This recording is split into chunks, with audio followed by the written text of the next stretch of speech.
জেলা প্রশাসক নিয়োগ নিয়ে ঘুষ বাণিজ্যের ঘটনা নিয়ে সরগরম সামাজিক যোগাযোগ মাধ্যম থেকে সচিবালয় সিনিয়র সচিবের সঙ্গে এক যুগ্ম সচিবের হোয়াটসঅ্যাপে সংবেদনশীল কথোপকথনে সম্প্রতি জেলা প্রশাসক নিয়োগ নিয়ে উঠে এসেছে বড় ধরনের আর্থিক লেনদেনের তথ্য।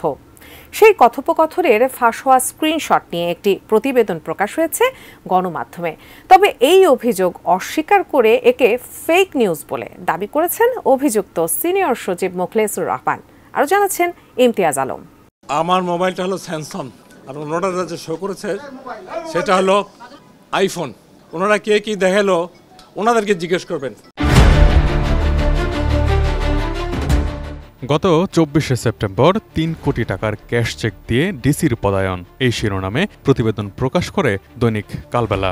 এক যুগ্ম সচিবের কক্ষ থেকে ৩ কোটি টাকার একটি চেক এবং ডিসি নিয়োগ সংক্রান্ত কিছু চিরকুট উদ্ধার সংক্রান্ত প্রতিবেদন প্রকাশ করে দৈনিকটি। অভিযোগের তীর যায় জনপ্রশাসনের সিনিয়র সচিব মোখলেসুর রহমান এবং বিতর্কিত দুই যুগ্ম সচিব ডক্টর জিয়াউদ্দিন আহমেদ ও আলী আজমের বিরুদ্ধে। ঘটনা তদন্তে এক সদস্য বিশিষ্ট তদন্ত কমিটিও গঠন করে জনপ্রশাসন মন্ত্রণালয়। গত ২৮ আগস্ট থেকেই মোখলেসুর রহমান ও জিয়াউদ্দিন আহমেদের মধ্যে কথোপকথনের কিছু তথ্য হস্তগত করে সরকারের বিভিন্ন মহল।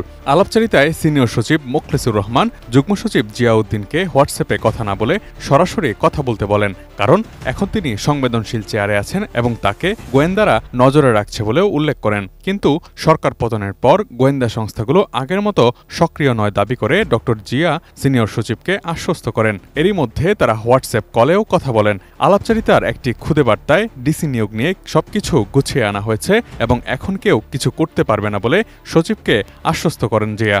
একটি মেসেজে সিনিয়র সচিব নিজেকে নির্লোভ দাবি করে মাত্র ৫ কোটি টাকার আবদার করেন। জিয়া তাকে সুখবর দিয়ে বলেন ১০ কোটি টাকা রাখার কথা।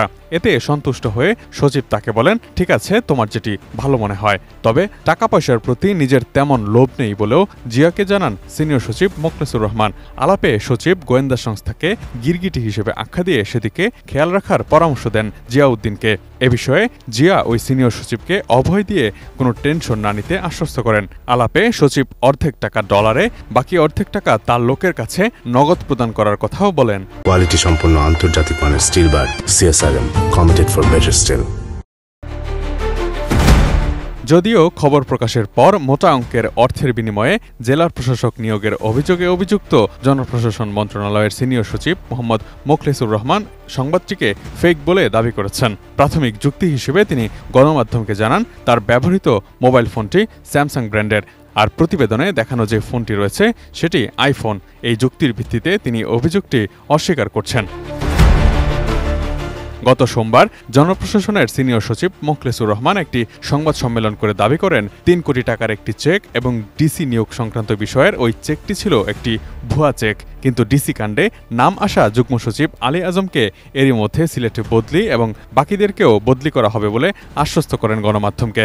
এমন প্রেক্ষাপটে মঙ্গলবার রাতে অপর যুগ্ম সচিব ডক্টর জিয়াউদ্দিন আহমেদকে জনপ্রশাসন থেকে সরিয়ে সাভারে বদলি করা হয়েছে। এদিকে সিনিয়র সচিব মোহাম্মদ মোখলেসুর রহমান এবং বিতর্কিত দুজন যুগ্ম সচিব ডক্টর জিয়াউদ্দিন আহমেদ ও আলী আজমের বিরুদ্ধে ব্যবস্থা নেওয়ার জন্য দাবি জানিয়েছে বৈষম্য বিরোধী কর্মচারী ঐক্য। ৩ অক্টোবর বৃহস্পতিবার এক বিবৃতিতে এই দাবি জানায় তারা। Imtiaz Alam, desk report, ATN news.